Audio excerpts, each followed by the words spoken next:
अमेरिकी संसद की स्पीकर नैन्सी पेलोसी की ताइवान यात्रा पर आज पूरी दुनिया की नजरें टिकी रहीं, लेकिन चीन की तमाम धमकियों के बावजूद वो अपनी यात्रा पूरी करके ताइपे से निकल गईं। इस ऐतिहासिक दौरे में पेलोसी ने साफ साफ कहा कि ताइवान जैसे लोकतांत्रिक देश को अमेरिका अकेले नहीं छोड़ेगा। अमेरिका के किसी स्पीकर का 25 साल बाद ये पहला दौरा था। ताइपे से नैन्सी पेलोसी दक्षिण कोरिया रवाना हो गई। यूक्रेन से बाहर निकला अनाज से भरा पहला जहाज तुर्की पहुंच चुका है। इससे पूरी दुनिया ने राहत की सांस ली है, क्योंकि उम्मीद जताई जा रही है कि ग्रेन एक्सपोर्ट शुरू होने से दुनिया भर में बढ़ रही महंगाई काबू में आएगी। एजेंसियों की ओर से जारी वीडियो में तुर्की के समुद्री तट पर यूक्रेनी जहाज दिख रहा है और इसके इर्द गिर्द बोट मंडराते नजर आ रहे हैं। बताया जा रहा है कि इन बोट्स की जांच के बाद शिप को पोर्ट पर लाया जाएगा और उसके बाद अलग अलग देशों में अनाज भेजा जाएगा।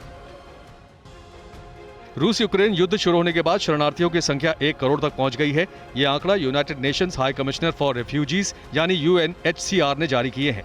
यूएन की ओर से जारी डेटा में बताया गया है कि 24 फरवरी को रूस के हमले के बाद से अब तक 62 लाख लोगों ने बॉर्डर पार करके यूरोप में शरण ली है, जबकि 18 लाख लोगों ने रूस का बॉर्डर पार करके शरण ली है। सबसे ज्यादा शरणार्थी पोलैंड में हैं और ये सदी का सबसे बड़ा शरणार्थी संकट बनने की ओर है। रूस यूक्रेन युद्ध के खिलाफ अब अमेरिका ने रूस के राष्ट्रपति व्लादिमीर पुतिन की गर्लफ्रेंड अलीना काबेवा पर सैंक्शन लगा दिया है।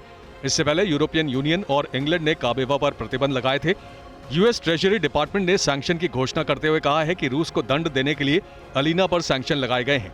अलीना को रूसी नेता बताया गया है और कहा गया है कि इस समय वो नेशनल मीडिया ग्रुप की हेड हैं। वॉल स्ट्रीट जर्नल के मुताबिक अप्रैल में ही अलीना पर सैंक्शन लगाने का प्रस्ताव था, लेकिन पुतिन से तनाव बढ़ने की आशंका से उस वक्त ये फैसला नहीं लिया गया। अमेरिका ने कहा है कि अफगानिस्तान में मारे गए अयमान अल जवाहिरी की डेड बॉडी का DNA टेस्ट नहीं होगा। व्हाइट हाउस के मुताबिक कई सूत्रों ने जवाहिरी के मारे जाने की पुष्टि की है और इसका पुख्ता प्रमाण है कि ड्रोन हमले में मारा गया शख्स अलकायदा का आतंकी जवाहिरी ही था। न्यूयॉर्क टाइम्स के मुताबिक अगस्त 2021 में अफगानिस्तान में तालिबान सरकार बनने के बाद से ही जवाहिरी काबुल में रह रहा था और CIA ने एक स्पेशल ऑपरेशन में उसे मार गिराया है। पाकिस्तान के टॉप कमांडर को ले जा रहे एक हेलीकॉप्टर के क्रैश होने की जिम्मेदारी बलूच विद्रोहियों ने ली है। बलूच लड़ाकों ने कहा है कि उसने स्ट्रिंगर मिसाइल से पाकिस्तानी सेना के हेलीकॉप्टर को मार गिराया है। 1 अगस्त को इस हमले में सेना के 6 अफसर और सैनिक मारे गए थे, जिसमें लेफ्टिनेंट जनरल सरफराज अली भी शामिल है। बलूच लड़ाकों ने कहा है कि जब सेना का हेलीकॉप्टर विंडूर और नूरानी के पहाड़ों के बीच नीची उड़ान भर रहा था, तब उन्होंने इसे मिसाइल से मार गिराया। हेलीकॉप्टर का मलबा मूसा गॉट इलाके में पाया गया था।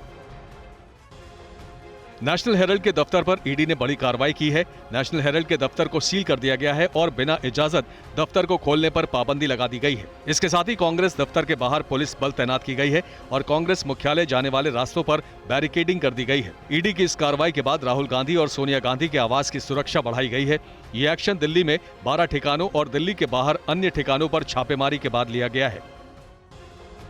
भारी कैश के साथ पकड़े गए झारखंड के 3 कांग्रेसी विधायकों ने CBI से जांच कराने की मांग की है और हाईकोर्ट में याचिका दाखिल की है। कैश कांड में 3 विधायकों राजेश कश्यप, नमन दीक्षित और इरफान अंसारी के साथ उनके ड्राइवर और झारखंड युवा कांग्रेस के नेता को भी गिरफ्तार किया गया है। इनके पास से पकड़ी गई 49 लाख रुपए कैश के मामले में बीकानेर भवन के मालिक महेंद्र अग्रवाल को भी CID की टीम ने गिरफ्तार कर लिया है और उनसे पूछताछ कर रही है। आजादी के अमृत महोत्सव को और भी यादगार बनाने के लिए मोदी सरकार ने एक बड़ा फैसला किया है। स्वतंत्रता दिवस यानी 15 अगस्त तक सभी स्मारकों और म्यूजियम में एंट्री फ्री रहेगी। भारत सरकार की ओर से 2 अगस्त से 13 अगस्त तक ये उत्सव मनाया जा रहा है और इसको यादगार बनाने के लिए 5 से 15 अगस्त तक ASI के अधीन आने वाले सभी स्मारकों में एंट्री फ्री रहेगी। स्वतंत्रता की 75वीं वर्षगांठ के मौके पर आज केंद्रीय मंत्रियों और युवा सांसदों सहित कई सांसदों ने लाल किले से शुरू हुई तिरंगा बाइक रैली में हिस्सा लिया।